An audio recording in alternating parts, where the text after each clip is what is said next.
All right, guys, welcome to another episode of the Bully Bandit podcast. This week we have Ms.Buff, Naomi Cameron on. I'm super excited for you guys to hear her story, but not only have her talk about how she lifts super heavy. She's a super strong chick, so can't wait for you guys to listen. All right, so we have Naomi Cameron on. Why don't you tell them where you went to high school and then how old you are?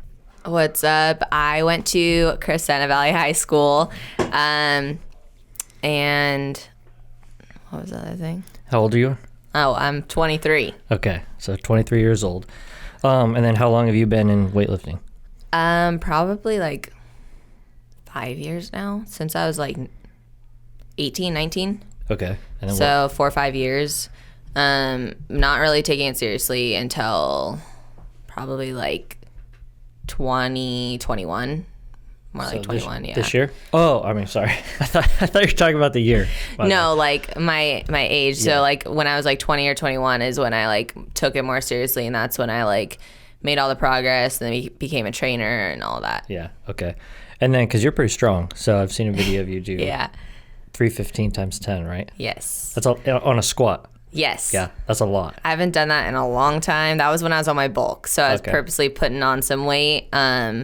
But I could probably do that. I just kind of pussy out. Yeah, because that's a lot. Yeah, I'm too scared without a spot to do it anymore, but my knees are also messed up, so. I know. I hate being in that boat, too. All right, so you experienced bullying in high school, right? Yes, pretty bad. So why don't you take us through that? I feel like there's no, like, quick way of saying it. We're here for it. So basically, before high school started, my neighbor, I was close friends with him like through middle school, and my best friend and I hung out with him, and he at the time just broke up with this other girl that I've known for several years. And we hung out with him and literally just like went to eat, like hung out in our like little like small town, like basically like Old Town Pasadena kind of thing. Like you walk through there. And she found out about it, and she was really pissed. So, were you friends with this ex-girlfriend? No. So you knew her through him, right? Yes. So I knew her since elementary school, and I think we were like friends, but not friends in elementary school. Like acquaintances? Yeah. And then she basically was not happy with it, and since I was on the cheer squad with her, she came at me a lot harder than she did my best friend. So my best friend got like a little bit of it like once in a while, but every day like I would be getting yelled at by her and her friends, just like whore, slut, like just anything, bitch, just anything that you can really think of. And then what was like can't remember like the first like big thing that she did to me. It was like daily type stuff, but at one point, she and her friends had followed me into the bathroom and watched me change because they found out I got my belly button pierced. So they asked me to see it during practice, and I said no, obviously. So they watched me change, calling me names like a whale and just a bunch of stuff. And then in high school, this was in high school? Yeah, this was like this was freshman year, maybe sophomore year. And then like they dressed up as me for Halloween. So they like basically their way of dressing up as me was to do their makeup like how I did. So at the time I like did like glittery eyeliner, and it was like not like black glittery, but like, I don't even know, it was like clear or something. So you could barely see it, but they did it exactly like that.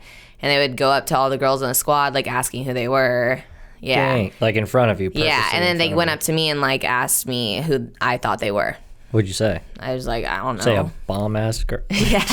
Well, because at first I didn't know. So, like, because it wasn't, like, that obvious. They were just trying to be assholes. So, so they came up to me, and I was just like, I don't know. Like, and they were just, like, laughing and joking about it. And then another time, at a game, they accused my mom of pushing, like, the main girl. And that is assaulting a minor. So that could really have affected my mom's like career. And so I got called into the office, and the office basically like accused my mom and just like was asking me like why she would do that, and I was like, she didn't do that. I was there, like she walked past her, like nothing happened. And so they just like kept trying to do things, like they got the police involved with that. And then every time they did something, I would make a report in the office, but basically because her family had money, they would pay them off. So our school was really bad with bullying, like the office. A year after I graduated, they ended up changing the administration because they found out a bunch of stuff. Yeah, and they found all your reports. I think my reports got shredded. So, dang. Because one time my friends and I made a report, and we took pictures of them on our phones, and they were like getting pissed at us, like, let me see your phone, like you can't take a picture of that. And we're like, why? Yeah, like, it's our report. Yeah, it's I'm literally taking a picture of the paper, like. So they were like trying to go through our phones and wouldn't let us see it, basically because they were getting paid off to not keep those and not do anything to them. And then what else?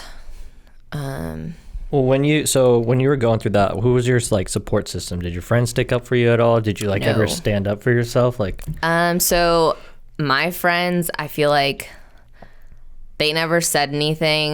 They kind of just were like stood by, and just like that also like really hurt, obviously. So they didn't really do anything. And then at some point, I finally said something. I think this was my late into sophomore year, maybe junior year. I can't exactly remember, but we eventually like said something back to her, and she was like totally thrown off guard, like didn't know what to say, and like said something back. And then the rest of the cheer squad, because she bullied everybody, but like she would go after me the worst, but everybody else was like laughing, like you just made a fool out of yourself, like someone. And then everybody started standing up to her. So like once we did something, like everybody like thought they were a joke, and like we realized like once you do something, like once you go back at them, they can't do anything. Like, and then what do you think gave you the confidence to finally stand up for them or to them? I don't know if it was confidence. I think it was more just like you were fed up. But like I feel like I was just at such a low point for so long that like I had two options. Like either like I was suicidal for a while there, and like I was at such a low point that like I had two ways to go: either keep going down this like dark hole and like maybe not still be there, or like go after them, you know? So I mean, my school was so bad that a kid ended up, he was on the roof of the building. He scaled the side of a building, and he jumped off the building as the lunch bell rang in front of everybody and killed himself.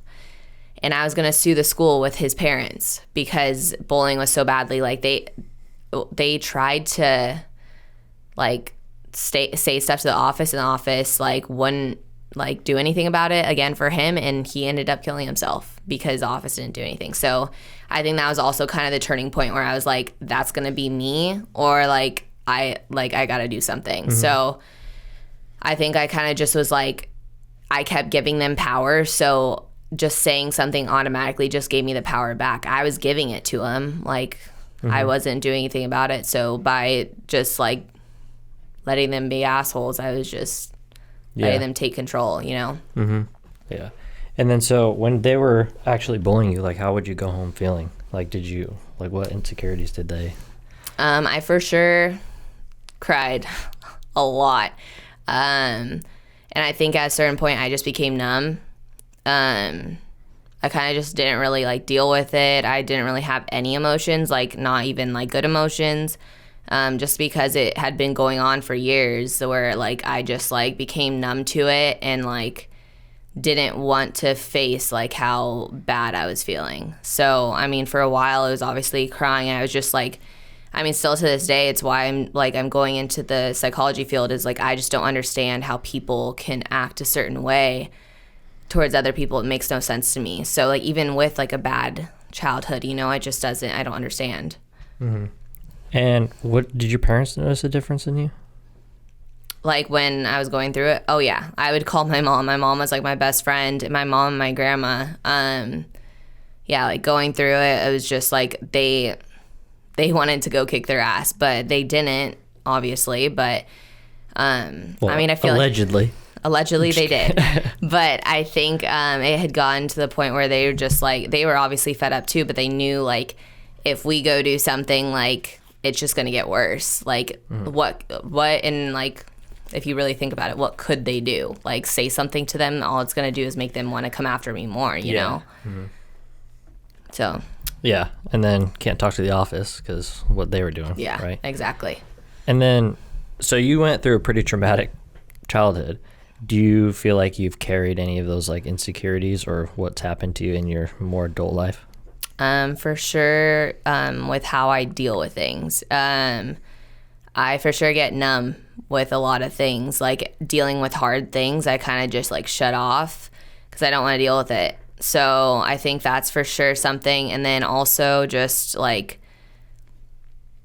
not letting, I mean, also past relationships, I think I kind of get to the point where like I would like get pushed to a certain point and then I was kind of just like done. And then I think those things kind of just made me realize like to not take any more shit. Like, and I know, yeah. So I know like if I don't like something, like I got to say something about it and like nobody else is going to do it for me. So I have to do it or like it's not going to get better. That seems like a positive thing. I think that's a positive thing for sure. But yeah, I think for like on the more negative side would just definitely be like not feeling things. Like I don't, like my grandma just passed and I still don't deal with things.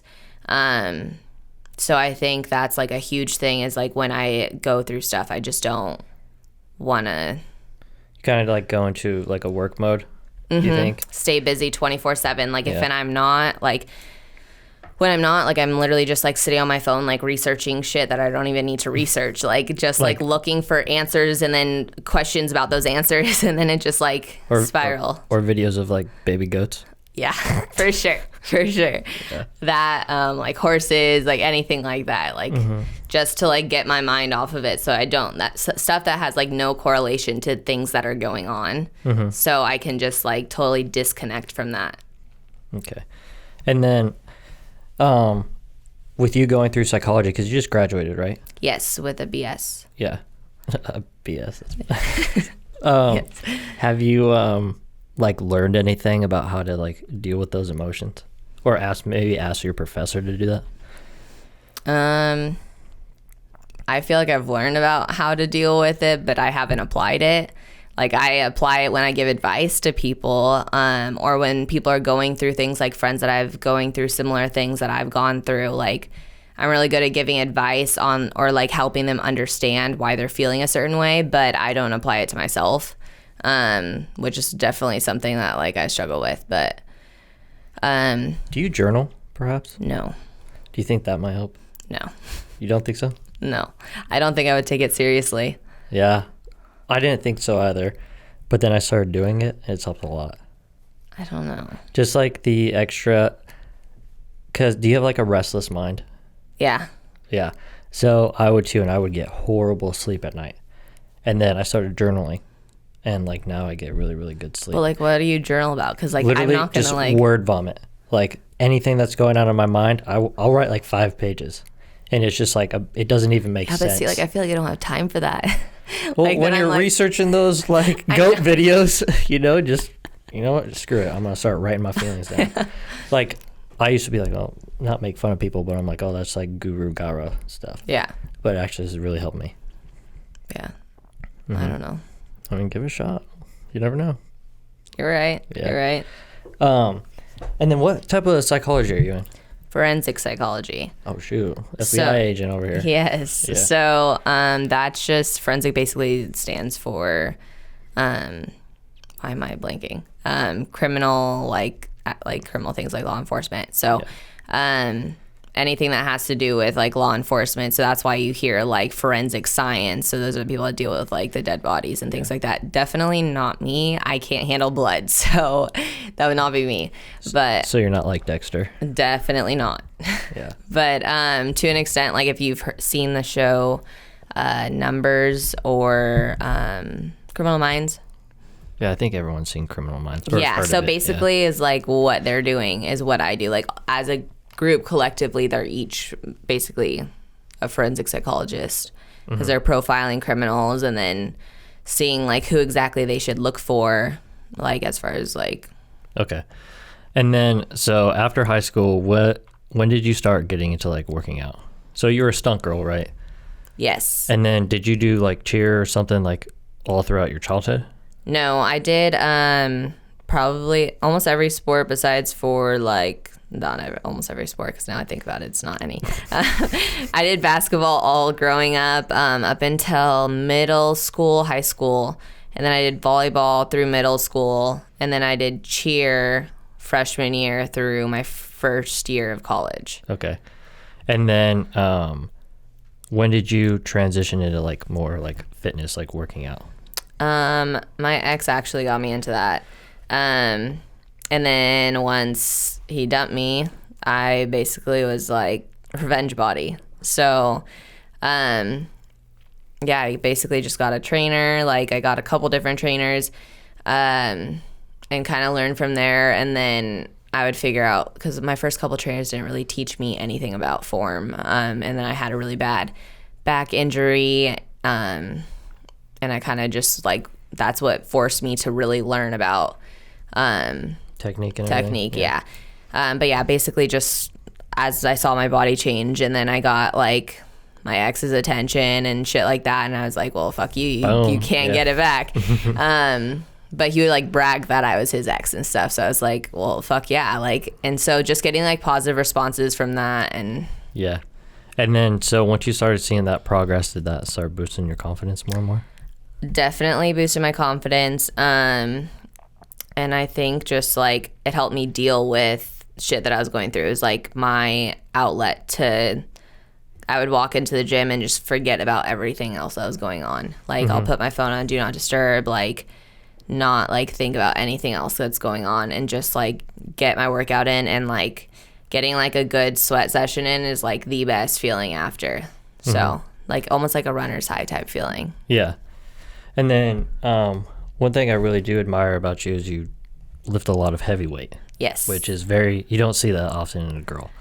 So like why did you choose to lift like so heavy and push yourself like through strength? Honestly, because it was fun. And then I saw the results that came with it. So I think originally when I first started lifting weights, I just got really lean. Like I even got like people saying to like my trainer and stuff, like I want a body like hers. Like she has like a Victoria's Secret model type body where it's super skinny, super lean. But then when I started lifting heavy on my own, that's where I saw like muscle growth, like my legs growing and getting more like definition as far as like shape in my upper body and everything like that. But for the most part, it's just because it was fun and I felt like a badass. So yeah. And were you one of those girls that when you walked into the gym, you like when you first started working out, to where if you picked up a weight, you thought you were gonna like blow up? No. You didn't think like that?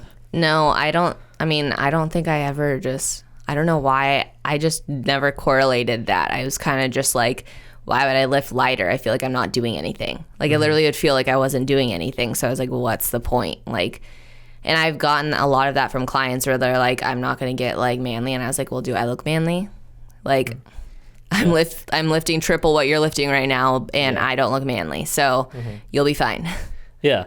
I know that I get that all the time. And then, so you are a female trainer? Yes. Well, I mean, not that matters. For the majority, yes, I train females. Yeah, and then so you have all of them lift heavy, right? Yes, that's my biggest thing is obviously they'll end up starting off a little bit lighter, but that little bit lighter is still heavier than what they would put them at. Like I have some new girls that I'm training right now, and like every single time I give them like 15 pounds or 20 pounds, they're like, oh my gosh, this is so heavy. I'm like, it's 15 pounds. Yeah, just wait. Yeah. I'm like, you're going to be okay. But like, then I weigh them in, like their first weigh in after a week and a half, it was literally like muscle was up like 4 pounds and their body fat dropped like by like 5%. Yeah. Like it was like automatic, like, and obviously they're eating right. They're eating like protein and all that. And that's another thing is like clients automatically think, oh, if I eat protein, like I'm going to get huge. Up, yeah. Like they think that they're going to get super manly and like blowed up. And yeah. Yeah, so we just had a weigh-in today with Nena. She's my brand new girl client, and she lost 1 pound in 2 weeks, but her muscle's up 3, and her body fat's down 3%. I'm like, 3% is like 7 pounds of fat, right? So I'm like, you really lost like 9 pounds. Yeah. And that's like the way to think of it too, because they're like, but my weight's the same. Because if they stepped on a scale at home, they'd be like, well, I'm not making any progress. I was like, this is why we take pictures, because you won't see those changes every day because you're looking at yourself every day, you know? So comparing literally a 2-week difference, you're going to see all of those because it's pictures that like back to back, you know? Like, and same thing with those girls that I just mentioned. They literally lost, I think it was like 0.8 of a pound. And she was up a few pounds in muscle and down a few percent in body fat. Yeah, the scale, man, that's the biggest like liar. So the mirror is so important because even guys I feel like are getting too attached to the scale. Because I think guys like, well, if you're not above 200, like you're a fucking pussy, you know? But like I even think that too. And then I'm starting my diet. And I've been dieting for about 8 weeks now, and I'm down to 195 in the mornings. And I'm like, oh no, I'm skinny Zach again. Like I gotta start eating. Like, you know, get me some pizza. Yeah. But I look back at 6 months ago, and I'm like, I'm the exact same weight, but I look like twice as big. And so, guys out there, you know, don't get too attached to the scale too. Yeah, I think that's a huge thing. That's why I often post like when I do before and afters is just like literally before and afters of me the exact same weight, and it's like a whole nother.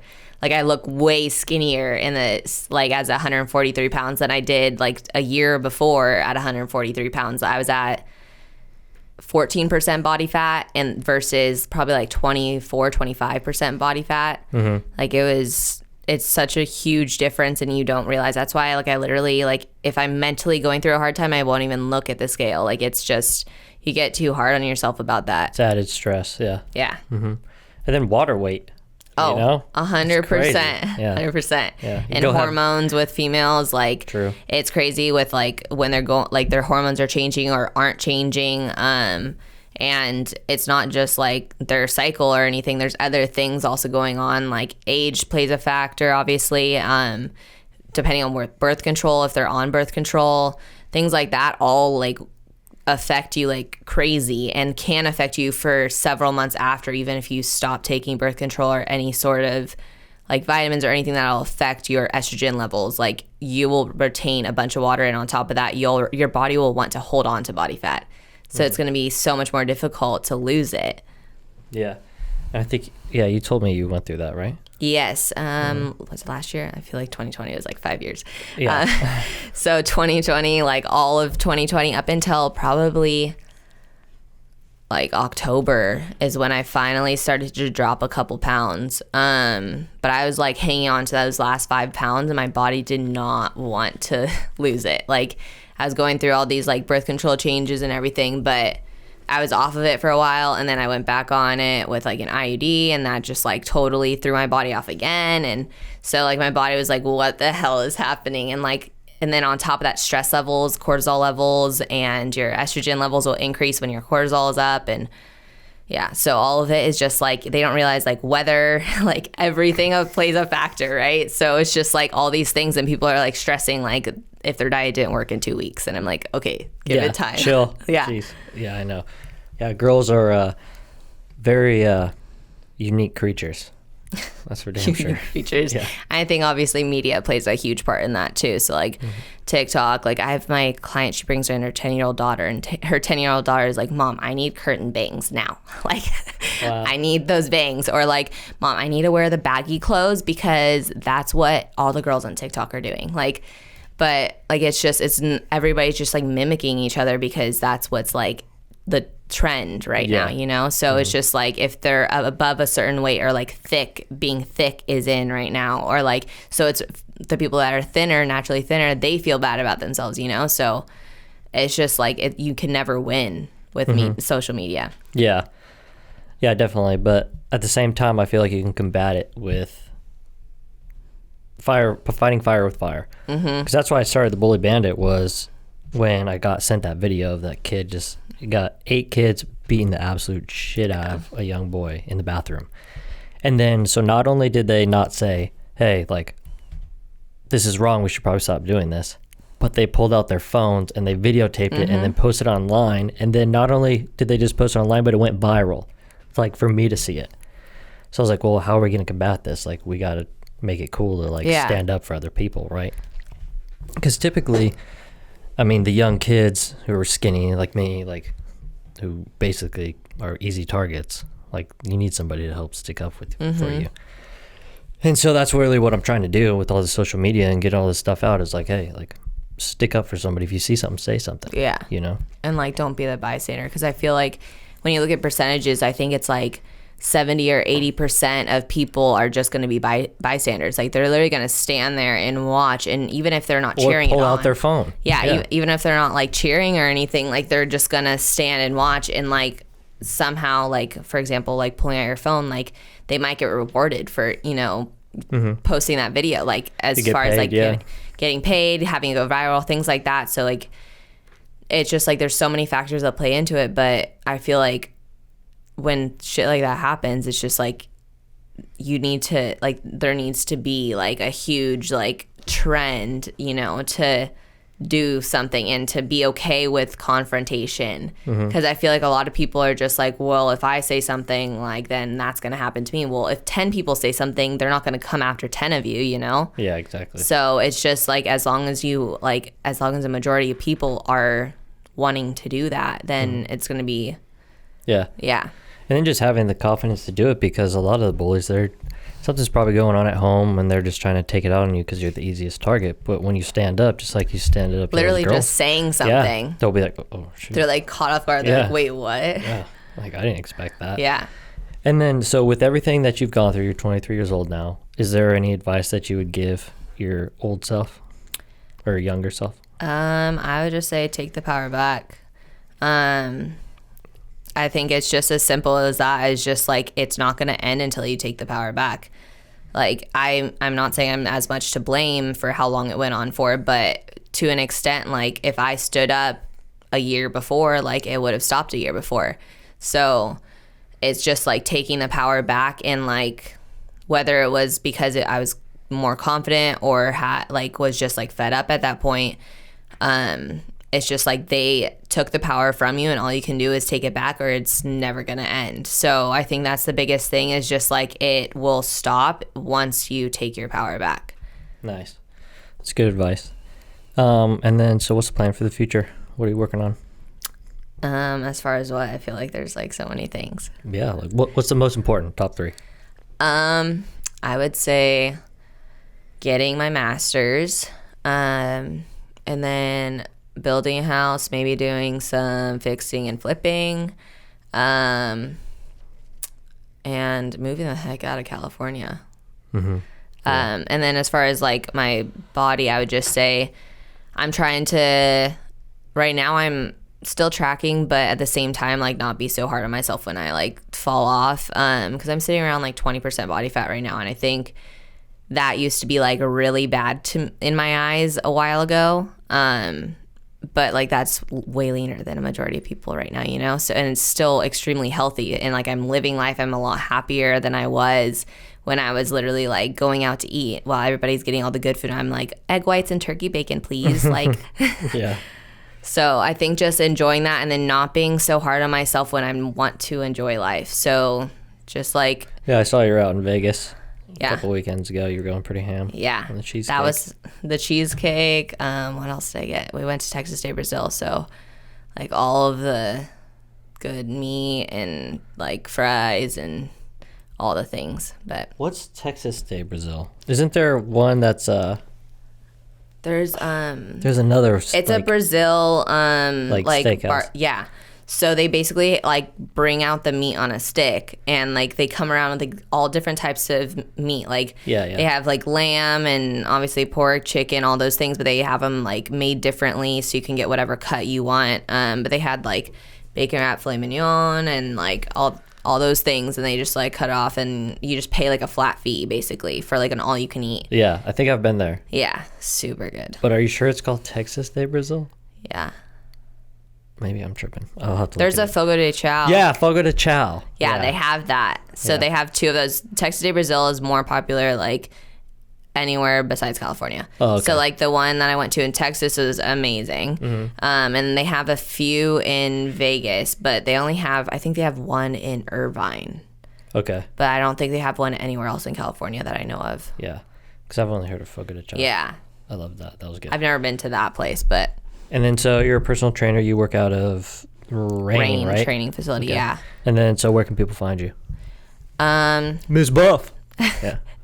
Yeah, Rain Training Facility. That's in Dos Lagos, in Corona. And I mean, you can also find me on my Instagram, just Ms.Buff, Buff. Or if you see me driving around, Ms.Buff, license plate, you know. Mm-hmm. So the gray beast. Yeah. So that's basically. I don't think I have any other like social media or anything. Nice. So yeah. Cool.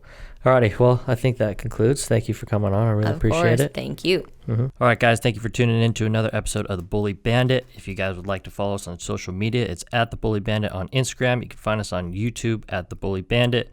And then if you'd like to support us and help donate, so please go to thebullybandit.org/donate. Thanks for tuning in. Nailed it.